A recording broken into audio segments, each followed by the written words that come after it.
All right, guys, new intro here for the Bear Pack. We hit our goal of 8,000 subs. Thank you guys very much. We're going to be giving away a jersey on our live show here soon. But, guys, we're looking at 9K subs now. We're getting to Thanksgiving time. We're getting to Christmas time. We would love to hit 10Ks by December 22nd, 23rd, somewhere around there, so we can give someone $1,000 for the Christmas gifts. That'd be a huge lift off someone's shoulders. So please get us a 10K. We love what we're doing. Thank you guys for the support. 12K subs after the 10K. We're going to send someone to a game. Probably not the Super Bowl. Don't get any ideas, guys. But we're gonna do our best to send you guys to two people to a couple games of your choice. That's probably not the Super Bowl. But guys, thank you again for all the support. Let's get into the video. All right, guys, let's get some NCAA football picks and props for Friday, November 10th slate of games. Let's take a look at the leaderboard. Trey, starts off. Yeah, at the moment I'm 0 for 0, and I'm not for sure if I'm gonna get close to the number that I gave out, but I gave out the over 50.5 team total in the Virginia versus Louisville game. At the moment, it's 21-14. The fourth quarter just started, so it's going to be a little bit sweaty. But, hey, anything's possible. Like Bear says, the over's not dead till the game's finally over. So we got to hold out hope. Very good quote there, Trey. Seth? Yeah, I'm going to try a little reverse jinx here. I'm going to give myself an 0-1. I had Louisville over 34.5 team points. We need 20 points, or actually 21 points by them in the fourth quarter. I'm going to try a little reverse jinx here. I lost that bet. So hey, and that worked last time for you, because whenever I was editing in the college basketball one, you were like, yeah, 0-1 with Canisius. They lost against Syracuse, and they ended up covering for you. So reverse jinx. Trey, can I ask you a question real quick? Is your player prop in Washington? Yes, Malik Washington. So this just happened live. I've got Louisville minus 20.5. Somebody on the comments today on YouTube, I pulled my bet because of this comment. He said, let me find it. I'm from Louisville. I feel like we're going to win, but not by 21. It's something in the air, something in the city right now. I've canceled a bet for much less than what that guy told me. So I did cancel the bet. I'm going to take the 0-1 on here. But this is what this guy was talking about. Something's in the air. Virginia just scored a touchdown, a 50-yard touchdown on a fumble recovered by Trey's guy on a pass. So that's going to count towards his receiving yards. A 42-yard touchdown by Virginia on a fumble. And they just scored 3 touchdowns in the last 3 minutes. So something was definitely in the air for that guy. I think his name's Jeff the Knight. I don't know. But shout out that guy. Louisville looks dead right now, 21-14 going into the fourth quarter. But, guys, we got to do better today. At least I got to do better today. Let's take a look at the play. We're going to be looking at one game. It's going to be a really good game. It's going to be Wyoming going on the road to take on UNLV.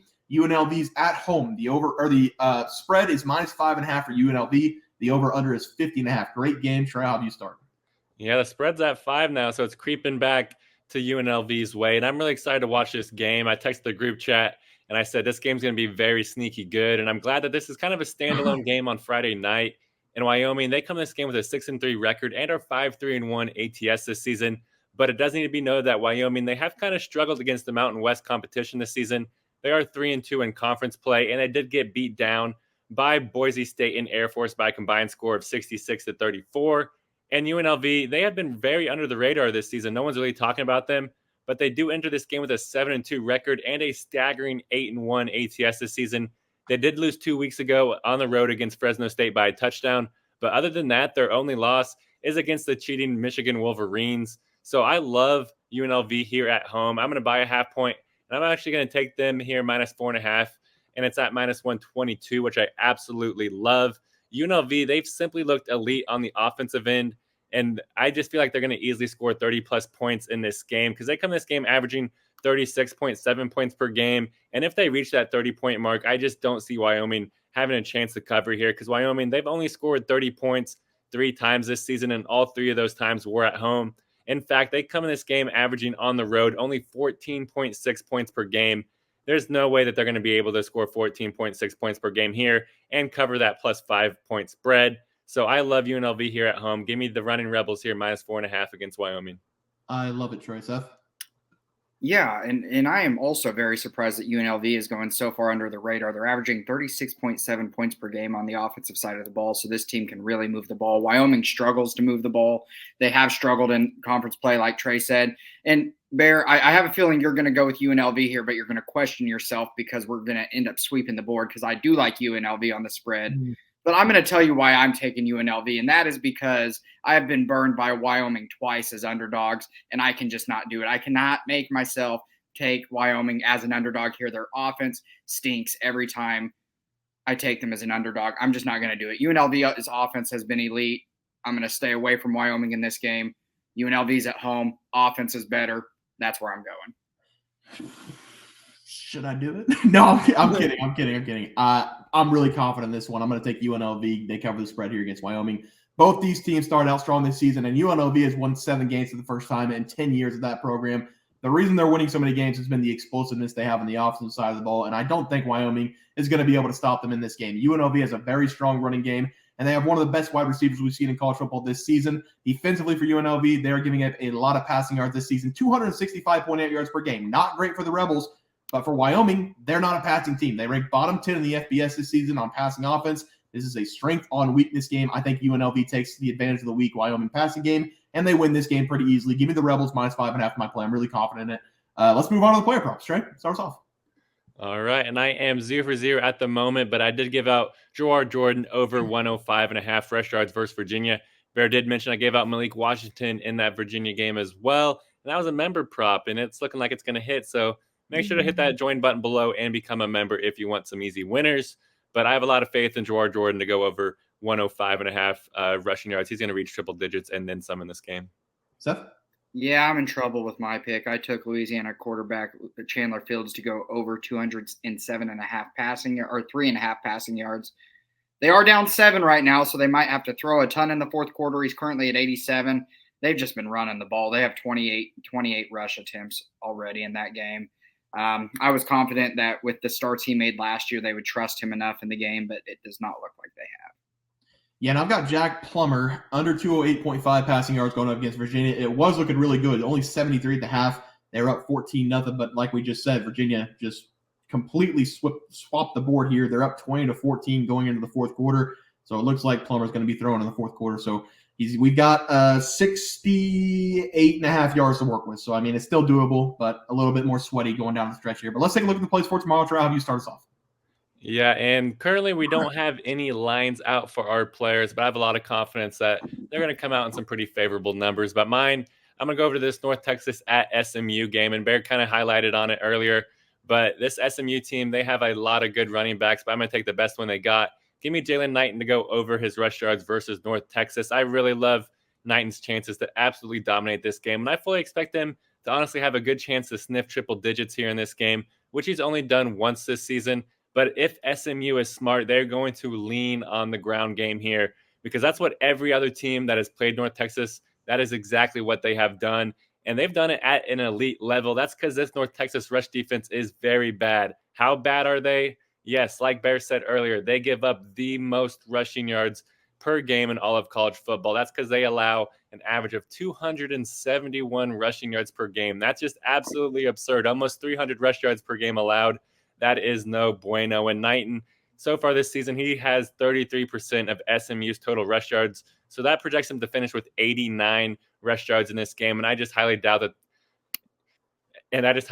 that his number is going to be placed this high. I expect it to be placed somewhere in the 60s, and he's going to smash that with ease. So give me Jaylen Knighton to go over his rush yards versus North Texas. I love that play, Trey. Seth? Yeah, and I know we expect SMU to run the ball a ton on North Texas because of how bad they have been against the run. But I do think as well SMU is probably not going to fully go away from what they do best, and that is just throwing the football with Preston Stone. So I am going to take an SMU receiver prop because I'm getting it so low because I think the book expects there to be a ton of rushing attempts in this game. I'm going to take Jake Bailey over 46.5 receiving yards. Bailey is this leading receiver for this SMU team and has a really elite quarterback throwing him the ball. Bailey has hit this over in 2 of his last 3 games, and I look for him to eat up this North Texas secondary. You can look at North Texas's secondary and say they are ranked 36th in pass yards allowed and but they have not faced this high caliber of an offense. This SMU passing attack has been stellar this season and ranks inside the top 35 in passes per game and pass yards per game. I think SMU will stick to what they do best in this game and beat this team through the air. Yes, I think with how much they're going to be or how many points they're going to put up, there's still going to be plenty of room for Trey to hit his as well. But I do think they will stick to their guns here and air it out quite a bit in this game. And I'm going to take Jake Bailey due to his this being set so low at 46.5. Yeah, I'd like that one as well, Seth. For my player prop today, I'm going to take Ricky White to go over his total receiving yards going up against Wyoming. I did mention that UNLV has one of the most impressive wide receivers we've seen in college football this season. I was talking about Ricky White. So far this season, Ricky White has caught 54 balls for nearly 900 yards and 6 touchdowns. Just on the UNLV team, he has 500 more yards than the next best receiver, and he's got 25 more catches than the next best receiver. So this is the guy they look to when they need to get the ball down the field. If we take a look at his game log, he's had just as many over 100-yard plus performances than he's had under 100-yard plus performances. He's gone over 150-plus receiving yards in 3 of his last 4 games, and he's really turned it on over the last 4 games in conference play. Over the last 4 games, he's also averaging over 20-plus yards per catch in 3 of those 4 games. This is an explosive offense, and this is an explosive player. Give me Ricky White to go over his receiving yards against Wyoming as my play. Guys, take a look at the graphic. Seth, start us off. Yeah, and I am taking UNLV minus 5.5 on the spread. Trey said it moved to 5. I'm going to take 5. I'm not going to buy a point here. Wyoming has bit me anytime I've tried to take them as an underdog. Not going to trust it. UNLV is the better team here. And then I do have SMU receiver Jake Bailey over 46. I don't know why I put 0.4, guys. It's 46.5 receiving yards in that game against North Texas. That would suck to lose on a 0.4 hook, Trey. Yeah, I gave out UNLV minus 4.5 against Wyoming. I expect UNLV to put up some points. Wyoming's not going to be able to keep up pace. I also gave out Jaylen Knighton to go over his rush yards in the other game versus North Texas. You know, North Texas, they have the most rush yards allowed in the entire college football, so Knighton's going to eat throughout this game. Yeah, and then we're sweeping with UNLV minus 5.5. I'm going to go with Ricky White, the best receiver I've seen so far. Well, the best top 3 receiver I've seen. I think there's a couple more guys. Malik Neighbors. Marvin Harrison Jr. What's the kid's name on Missouri? I'm blanking. Luther Burden. Thank you. Luther Burden's been better. All right, top 4. Marvin Harrison, fine. He's at the 1. Whatever. All right, he's the top 5 receiver this year in college football that I've watched. Ricky White over his receiving yards. Guys, it's going to do it for NCAA football plays for Friday, November 10th slate of games. If you guys enjoyed the content, please sure drop a like in this video and subscribe to the channel below. We'll see you guys next video, and thanks for watching. Multiple questions this morning about how to become a member for the YouTube channel. Let's do that really quick tutorial. You're going to go to youtube.com. You're going to go to Bears Profit Plays. You're going to search it in. You're going to hit our thing. There's a join button right just to the right of subscribe. You're going to click that. There's 2 options. You have the Bear Pack for $4.99. That gives you access to YouTube member plays. And then you have the Bear Pack Gold for $7.99 a month. That gives you access to our member plays on YouTube, and it gives you a 1-month membership to our website, bearsprofitplays.com. So if you get the Bear Pack Gold, you save yourself $2 a month, a little bit cheaper if you want to do that. But that is the tutorial for anybody that needed it. We had multiple questions today through email about how to do it, and it wasn't working. But if you want to know, there it is right there. Trey,